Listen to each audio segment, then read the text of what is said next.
നിയമസഭാ തെരഞ്ഞെടുപ്പ് home voting ആരംഭിച്ചു.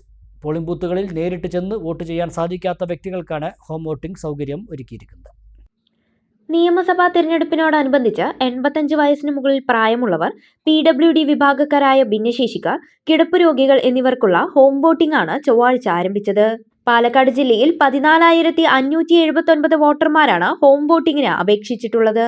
ഇതിൽ 11,642 പേർ 85 വയസ്സിന് മുകളിൽ പ്രായമുള്ളവരും 2,937 പേർ ഭിന്നശേഷിക്കാരുമാണ്.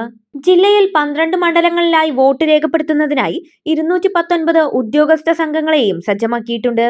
ഉദ്യോഗസ്ഥ സംഘത്തിൽ polling officer, polling assistant, micro observer, videographer, police ഉദ്യോഗസ്ഥൻ എന്നിവർ ഉൾപ്പെടുന്നു. രാവിലെ 7 മുതൽ വൈകിട്ട് 6 വരെയാണ് വോട്ട് രേഖപ്പെടുത്തുന്നതിനുള്ള സമയം നിശ്ചയിച്ചിരിക്കുന്നത്. പോളിംഗ് ബൂത്തുകളിൽ നേരിട്ട് ചെന്ന് വോട്ട് ചെയ്യാൻ സാധിക്കാത്ത വ്യക്തികൾക്കാണ് ഹോം വോട്ടിംഗ് സൗകര്യം ഒരുക്കിയിരിക്കുന്നത്.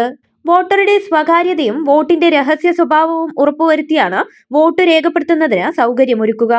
വോട്ടെടുപ്പിന് ശേഷം ബാലറ്റ് സുരക്ഷിതമായി സീല് ചെയ്ത് നിശ്ചിത കേന്ദ്രത്തിലെത്തിച്ച് സൂക്ഷിക്കും. കാർഷിക മേഖലയ്ക്ക് പുത്തൻ ഉണർവേകാൻ അഗ്രികൾച്ചറൽ സെന്റർ അടയ്ക്കാവുത്തൂർ.